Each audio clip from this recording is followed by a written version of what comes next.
Hello दोस्तों। तो मैं आज आपको पढ़ाऊंगा बेसिक फिजिक्स का टॉपिक हीट एंड थर्मोडायनेमिक्स। ठीक है। हीट और थर्मोडायनेमिक्स आप हिंदी में कह सकते हैं ऊष्मा और ऊष्मा गतिकी। ऊष्मा गतिकी मीन्स जिसमें ऊष्मा का प्रयोग होकर कई डायनेमिक क्वांटिटीज़ जो टाइम के साथ वेरी हो जाती हैं, टाइम के साथ चेंज हो जाती हैं, उनके बारे में हम इस टॉपिक में अध्ययन करेंगे। तो सबसे पहले मैं आपको बताऊंगा यहाँ पे हीट के बारे में। हीट क्या होती है? हीट होती है दरअसल, मान लिया आपके पास कोई रोड है। ये रोड हो सकती है लोहे की। तो क्या होता है, जो हीट होती है वो ट्रांसफ़र होती है एक जगह से दूसरी जगह की तरफ। वो ट्रांसफ़र कब होती है? जब वहाँ पे कोई ताप में अंतर होता है। यहाँ लिख देता हूँ मैं, ताप में अंतर। कहाँ? कोई दो जगह के बीच में ताप में अंतर अगर होता है तो वहाँ पे ऊष्मा बहती है। कैसे? मान लिया इस एक जगह का तापमान हमारा 25 डिग्री सेंटीग्रेड है और इस दूसरी जगह का तापमान है 20 डिग्री सेंटीग्रेड। तो यहाँ से ये जो टेम्परेचर है, यानी कि उच्च तापमान से 25 डिग्री से 20 डिग्री सेंटीग्रेड की तरफ से निम्न तापमान की ओर प्रवाह होगा इसका। हमेशा ध्यान रखना, कभी भी तापमान में अंतर के कारण ही ऊष्मा का स्थानांतरण होता है एक जगह से दूसरी जगह के लिए। तो इसी को हम क्या कहते हैं? ऊष्मा कहते हैं। जो ये प्रवाहित होती है ऊष्मा। अब इसका फॉर्मूला देख लीजिए, फॉर्मूला क्या है। ऊष्मा को अगर हम यहाँ क्यू से नोट करते हैं, ऊष्मा, तो ऊष्मा बराबर होती है जो भी हमारे पास पदार्थ है, यानी कि जैसे लोहे का रोड था, उस लोहे के रोड का द्रव्यमान। हर चीज़ का कुछ ना कुछ द्रव्यमान होता है जो क्लासिक मैकेनिक्स में रहती हैं, गुणा सी। इसको बोलते हैं किसी भी पदार्थ की विशिष्ट ऊष्मा। क्या? विशिष्ट ऊष्मा गुणा, यहाँ क्या होता है? ये होता है हमारा डेल्टा थीटा। ये है तापमान में अंतर। ठीक है। तो इसको कैसे समझ सकते हैं? किसी पदार्थ में जो ऊष्मा होती है उसके द्रव्यमान, विशिष्ट ऊष्मा और तापमान में अंतर के गुणनफल के बराबर होती है। अब आप पूछेंगे कि द्रव्यमान से तो सभी परिचित हैं, किसी भी वस्तु का द्रव्यमान। विशिष्ट ऊष्मा क्या है? तो विशिष्ट ऊष्मा को हम ऐसे समझ सकते हैं, अगर मैं इस फॉर्मूले को ऐसे लिख दूं, इसे इधर रहने दो, इन दोनों क्वांटिटी को इसके नीचे ले जाता हूँ, Q by M into delta theta. तो मैं ये कह रहा हूँ, ये क्या था? तापमान में अंतर। अंतर मतलब जैसे अभी 25 था, 24, 23, 22, 21, 20, इस तरह से वेरी करेगा ना जब इधर की तरफ जाएगा। तो ऊष्मा उच्च तापमान से निम्न तापमान की ओर बहेगी हमेशा, और जब तक बहेगी जब तक दोनों साम्य अवस्था में आ नहीं जाते। साम्य अवस्था से मतलब समझते हो? साम्य अवस्था क्या होती है? साम्य अवस्था होती है एक ऐसा टाइम आएगा, ऐसा रीजन आएगा, ऐसा क्षेत्र आएगा जहां पे दोनों तापमान समान होंगे। तापमान समान होंगे। तापमान समान होने का मतलब समझ रहे हो? यानी कि इन दोनों क्षेत्रों के बीच में यहाँ पे अब कोई तापमान में अंतर नहीं रहेगा। उस स्थिति को कहते हैं साम्य अवस्था। ठीक है। यानी कि जब ये ऐसे मान लो ये 25 से 20 की तरफ चलेगा तो एक स्थिति ऐसी आएगी कि एक रीजन यहाँ पे जो क्षेत्र होगा उसका तापमान एक समान रहेगा। उसे साम्य अवस्था कहते हैं, यानी तापमान लगभग लगभग दोनों का एक रहेगा, उसे बोलते हैं साम्य अवस्था। तो हम पहले समझ लेते हैं। तो ये द्रव्यमान था। ये बहुत बहुत ज़्यादा अच्छी चीज़ है समझने के लिए। विशिष्ट ऊष्मा क्या होती है? विशिष्ट ऊष्मा किसी भी धातु की हो सकती है, लोहे की हो सकती है, कोई भी धातु को, तांबे की हो सकती है, निकिल की हो सकती है, कोई भी धातु को उसी की विशिष्ट ऊष्मा हो सकती है। विशिष्ट ऊष्मा, इसको विशिष्ट क्यों कहते हैं या स्पेसिफिक हीट क्यों कहते हैं? स्पेसिफिक मतलब उसकी कुछ स्पेसिफिक क्वालिटी है। स्पेसिफिक क्या है इसको मैं देखो ध्यान समझाऊं। अगर मैं ये कहूं कि मेरे पास एक लोहे का रोड है यूनिट यानी कि एकांक द्रव्यमान। एकांक द्रव्यमान यानी कि इसका जो द्रव्यमान है वो या तो वो 1 किलोग्राम मान लो, हमारे पास 1 किलोग्राम द्रव्यमान है।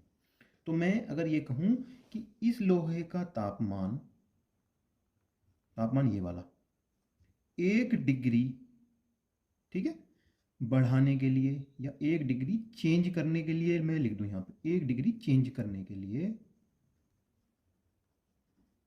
किसका, एक एकांक द्रव्यमान कोई अगर हमारे पास रोड है एकांक द्रव्यमान की, जिसका द्रव्यमान 1 किलोग्राम मतलब टाइप, ठीक है, एकांक द्रव्यमान की किसी धातु का तापमान 1 डिग्री सेंटीग्रेड बढ़ाने के लिए, 1 डिग्री, बस केवल और केवल 1 डिग्री, ध्यान देना यहाँ पे, जितनी ऊष्मा चाहिए, जितनी ऊष्मा चाहिए, एक यहाँ पे एक रख दो, क्योंकि इसको ऐसे करेंगे फिर हम, देखो यहाँ देखो ध्यान से, क्यों भाई, एकांक द्रव्यमान का तापमान 1 डिग्री सेंटीग्रेड बढ़ाने के लिए, तो जितनी ऊष्मा चाहिए वो इसकी विशिष्ट ऊष्मा होती है।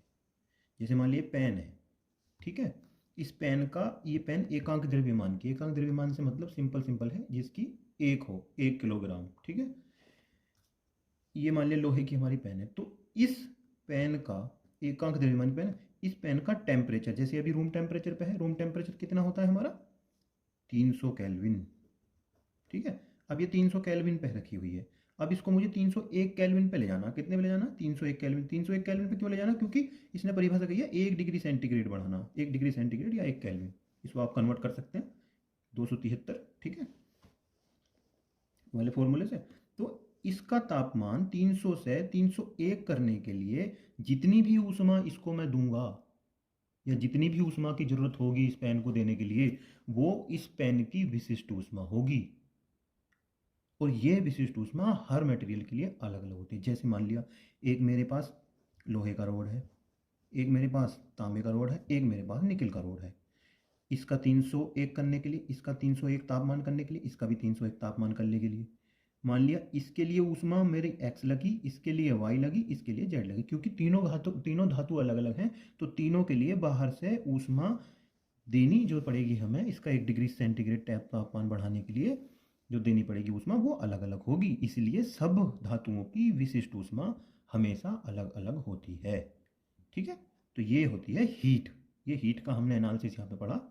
तो अब मैं आपको बताऊंगा कि टेम्परेचर या तापमान क्या होता है। तो तापमान क्या होता है, यानी कि ताप, हम लिख लेते हैं ताप, इंग्लिश में बोलते हैं इसको टेम्परेचर, ठीक है, बहुत सिंपल है। कैसे, किसी भी वस्तु का, किसी भी वस्तु का ठंडापन या गर्माहट, ठीक है, की माप, ये बहुत ध्यान देने वाली बात है, माप, किसी भी वस्तु का ठंडापन या गर्माहट की माप जो होती है उसको बोलते हैं ताप, ठीक है। इसको मैं ऐसे लिख दूँ तो तुम्हें समझ याद हो जाएगा, माप प्रोपोर्शनल टू अनुक्रमानुपाती ताप, ठीक है। किसकी माप, किसी भी वस्तु की ठंडेपन की या गर्माहट की, वो ठोस भी हो सकती है, द्रव भी हो सकती है, गैस भी हो सकती है। ठोस मतलब लकड़ी, लोहा, कोई भी धातु, द्रव मतलब पानी, कोई भी दूध, कोई भी पीने वाली लिक्विड चीज, गैस मतलब कोई भी गैस, ऑक्सीजन, नाइट्रोजन, ऑर्गन, कोई भी, इन सब का तापमान जो होता है बेसिकली उसके गर्मपन की या ठंडेपन की माप जो होती है उसे तापमान कहते हैं। अब मैं आपको बताऊंगा कि इसके पैमाने क्या हैं। पैमाने किसके, ताप मापने के, ठीक है ना। अब कुछ लोग कहेंगे कि माप मतलब मापेंगे कैसे, जैसे लिक्विड को तो लीटर में माप लेते हैं, पर ताप को कैसे मापते हैं। हाँ, उसके हमारे पास होते हैं 5 तरह के पैमाने, तो उसमें से कुछ ही फेमस है, पर मैं आपको 5 के नाम बता देता हूँ।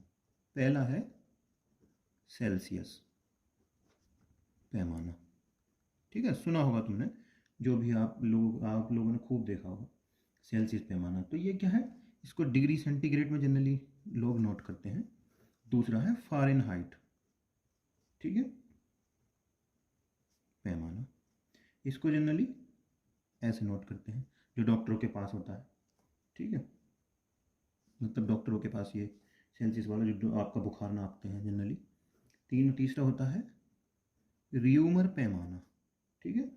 रियूमर पैमाना जनरली आर से नोट करते हैं। फोर्थ होता है केल्विन पैमाना, जैसे मैं अभी 300 केल्विन 301 केल्विन बता रहा था ना आपको, वो वाला, तो उसको के से नोट करते हैं, ठीक है। और ये तो सबको पता ही है। एक होता है रैंकिन पैमाना, बस आपकी इंफॉर्मेशन को बढ़ाने के लिए मैंने ये बता दिया है। इसको जनरली रैंकिन पैमाना में कंफ्यूज मत होना, रियूमर में इसको आर ए कर देंगे यहाँ पर रैंकिन, ठीक है। तो इन सारे पैमानों को, मान लिया आपके पास 20 डिग्री सेंटीग्रेड टेम्परेचर है, तो इसको इसमें इसमें इसमें इसमें कोई से भी पैमाने के मापांक में बदला जा सकता है। कैसे बदला जाएगा, मैं उसके लिए एक फॉर्मूला लिख देता हूँ, यहाँ पे ध्यान से देखो। सेल्सियस का C बाई 100, फ़ारेनहाइट का F -32/180, ठीक है, इक्वल टू K -273/100, केल्विन का K बराबर R/80। R क्या है दोस्तों, R है यहाँ पे रियूमर, ठीक है। और लास्ट है RA रैंकिन -492/180, ठीक है। अब लोग कंफ्यूज हो जाते हैं कि ये 100, 180, 32, 273, 180 ये क्या है। अगर हम देखेंगे इसमें, तो जो सेल्सियस होता है उसमें जो खाने होते हैं, हमारे जो खाने होते हैं, उन खानों की जो संख्या है वो 100 होती है सेल्सियस वाले पैमाने में। फ़ारेनहाइट वाले में खानों की संख्या 180 होती है, जिसमें वो ऐसे वेरी करता है ना, जिससे हम तापमान का मापांक करते हैं, उसमें 180 खाने होते हैं। केल्विन वाले में भी 100 खाने होते हैं, ठीक है। और ये रियूमर वाले में भी 80 खाने होते हैं, और इसमें भी 180 खाने होते हैं, ठीक है दोस्तों। तो बस ये है, इसलिए इनको डिवाइड किया गया। बस ये बेसिकली एक नॉर्मलाइजेशन फैक्टर है, इसको कुछ नहीं समझना है, बस इससे आप उसके पैमाने के खानों को भी आराम से याद कर सकते हैं। और ये जो ऊपर रहता है, जो यहाँ पे है 32, 273, या यहाँ पे कुछ नहीं है, 0 मान लो, या यहाँ पे कुछ नहीं है, तो ये होता है निम्न बिंदु। मतलब जो निम्न पॉइंट होता है, यानी कि मिनिमम पॉइंट, जहाँ से वो शुरू होता है, स्टार्ट होता है, इतने खाने होते हैं मिनिमम पॉइंट। तो इसके लिए 0 होता है, तो 0 को लिखो या मत लिखो। फ़ारेनहाइट के लिए 32 होता है, 32 होता है, और केल्विन के लिए होता है 273 न्यूनतम पॉइंट, ठीक है। और इसके लिए 0 होता है, लिखिए या मत लिखिए, इसके लिए 492 होता है, ठीक है। तो ये इस तरह से इसका फॉर्मूला हो जाता है, ठीक है दोस्तों। तो अब मैं आपको बताने जा रहा हूँ थर्मोमीटर या तापमापी, ऐसे यंत्र जिनसे हम तापमान नापते हैं, ठीक है, जिनकी सहायता से विभिन्न विभिन्न विभिन्न प्रकार की वस्तुओं का हम ताप माप सकते हैं। तो इसमें पहले मैं आपको बताऊंगा प्लेटिनम प्रतिरोध तापमापी, यानी कि प्लेटिनम रेजिस्टेंट थर्मोमीटर। इसमें क्या होता है, एक तुम्हारे पास होता है प्लेटिनम का तार, ठीक है। तो इसमें हम क्या कर लेते हैं, एक फॉर्मूला है प्लेटिनम का, RT -R0/R100 घबराओ मत, मैं भी बताता हूँ ये है क्या। ये बेसिकली कुछ नहीं है, ये है रेजिस्टेंस, ठीक है। किसी भी तार का, किसी भी वस्तु का एक प्रतिरोध होता है। प्रतिरोध मतलब होता है उस तार का गुण है कि जब उस तार से कोई धारा आप फ्लो करोगे, जैसे कि इलेक्ट्रिसिटी में धारा फ्लो करते तो उसमें रेजिस्टेंस होता है, इसी प्रकार जब आप उसमें हीट फ्लो करोगे ना, तो हीट को फ्लो होने से वो वस्तु रोकती है। उसके जो अंदर के एटम्स होते हैं, उसके जो परमाणु होते हैं, डीप में ज़्यादा जाऊँगा नहीं, बाद में बताऊँगा, तो वो उसको फ्लो होने से रोकते हैं। रोकते मतलब यानी कि वो जो हीट होती है कुछ खर्च हो जाती है उसके अणुओं में। रोकते नहीं है बेसिकली वो कि आगे मत जाओ, आगे मत जाओ, ये हीट खर्च हो जाती है, क्योंकि आगे बढ़ने के लिए उन अणुओं से होकर गुजरना पड़ता है, परमाणु से जो एसोसिएटेड है उनसे होकर गुजरना पड़ता है, तो हीट खर्च होती जाती है। तो ऐसा लगता है जैसे कोई ऊष्मा को प्रसार होने से रोक रहा हो। तो इस प्रकार का जो गुण होता है उसको प्रतिरोध कहते हैं, किसी भी तार का, किसी भी धातु का। और ये हर धातु का अलग अलग होता है, ठीक है, ये बात ध्यान रखने की है। मान लिया कोई हमारे पास तार था प्लेटिनम का, और उसको हमने 0 डिग्री सेंटीग्रेड पे देखा, उसका टेम्परेचर हमने 0 डिग्री सेंटीग्रेड पे नोट कर लिया। क्या नोट कर लिया? टेम्परेचर। फिर हम उसे 100 डिग्री सेंटीग्रेड पे ले गए, फिर हमने उसका टेम्परेचर नोट कर लिया 100 पे और 0 पे। तो जब ये जीरो जीरो पे टेम्परेचर था उस टाइम हमने उसका रेजिस्टेंस नोट करा, उसको मैंने R0 कह दिया। जब ये 100 टेम्परेचर पे था तब मैंने उसका रेजिस्टेंस नोट किया, प्रतिरोध, तो उसको मैंने R100 कह दिया। ठीक है, तो इसको हमें ये R0 की वैल्यू यानी कि मान और R100 का मान हमारे पास हो गया किसी भी तार के लिए। ठीक है, तो हमें अब कभी भी किसी भी वस्तु का तापमान अगर ज्ञात करना है तो हम क्या करेंगे, किसी भी, हमें तो पता नहीं है उसका तापमान क्या है। जैसे मान लिया इसको हमने किसी एक तापमान पर रख दिया, तार को, प्लेटिनम का ही तार होना चाहिए, ध्यान रखना। ये जो तापमापी है, ये जो हमारे पास यंत्र है, प्लेटिनम का ही बना हुआ है, क्योंकि इसमें हम जो वैल्यू यूज करेंगे वो प्लेटिनम के लिए यूज करेंगे। ठीक है, तो हमने इसको एक पर्टिकुलर तापमान पर रख दिया, उस तापमान के हिसाब से इस उस तापमान पर रख दिया। अब हमें पता नहीं है, मान लिया हमने इसको एक्स तापमान पर रख दिया। एक्स तापमान मतलब कुछ भी हो सकता है, 20, 30, 40, 50, 60, 70 ऐसे। ठीक है, तो हम इसके तापमान को निकालने के लिए उस तापमान पे हम इसका रेजिस्टेंस निकाल लेंगे, नोट कर लेंगे। ठीक है, रेजिस्टेंस हम नोट कर सकते हैं किसी भी, है ना, टेक्निक से। तो हम उस आर टी की वैल्यू यहाँ रखेंगे, उसमें से R0 घटा देंगे क्योंकि ये हमें पता है, और R100 में से R, ये तो फिक्स रहेगा हमारा क्योंकि हमें पता ही है, ये तो वैल्यू फिक्स दोनों है।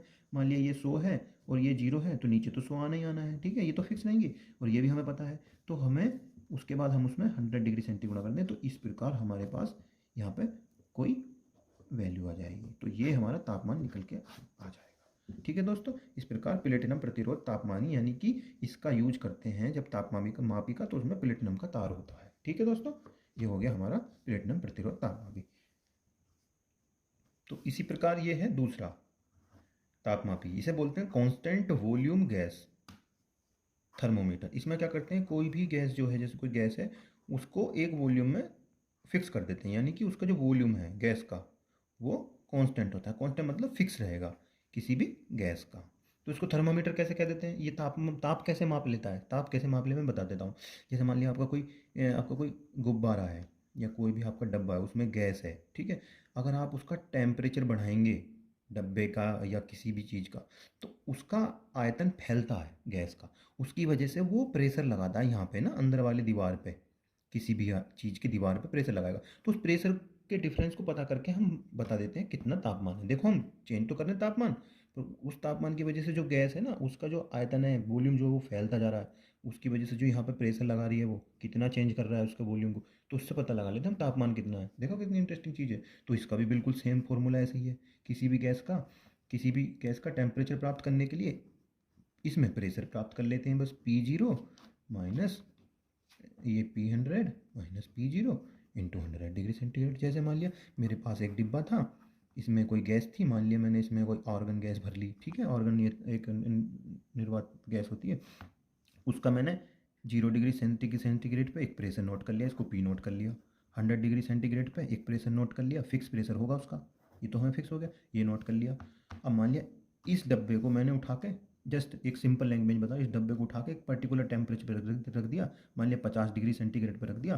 तो अभी तो मुझे पता है, पर मैं हमें पता करना है टेम्परेचर, तो हम कह देते हैं किसी टेम्परेचर पर रख दिया एक्स पे, तो उस टेम्परेचर पे इसके वॉल्यूम में इसकी जो प्रेशर कितना लगाया उसको पीटी कह देते हैं। टेम्परेचर, टी टेम्परेचर पे जो प्रेशर है उसको पीटी कह दिया। तो प्रेशर मान लिया जितना भी हुआ यहाँ पे, उसको यहाँ पे रख देंगे, वैल्यू रख देंगे जो भी हमारे पास आया। मान लिया 50 आ गया और ये वैल्यू थी 10, और ये 100 माइनस 10, मान लिया जस्ट एग्जांपल, ये 100 की 100 थी, ये 10 की 10 थी। ठीक है, तो ये आ गया 40/90। तो इतना ही टेम्परेचर हम इससे आ जाएंगे कि 4/9, ये इसको पॉइंट में डिवाइड कर लो, इतने टेम्परेचर पे ये रखा हुआ था गैस का डब्बा। ठीक है, तो देखो दोस्तों, तीसरा होता है और सबसे ज़्यादा यूज होने वाला जो तापमापी है वो है तापयुग्म। कुछ लोग इसे थर्मोकपल,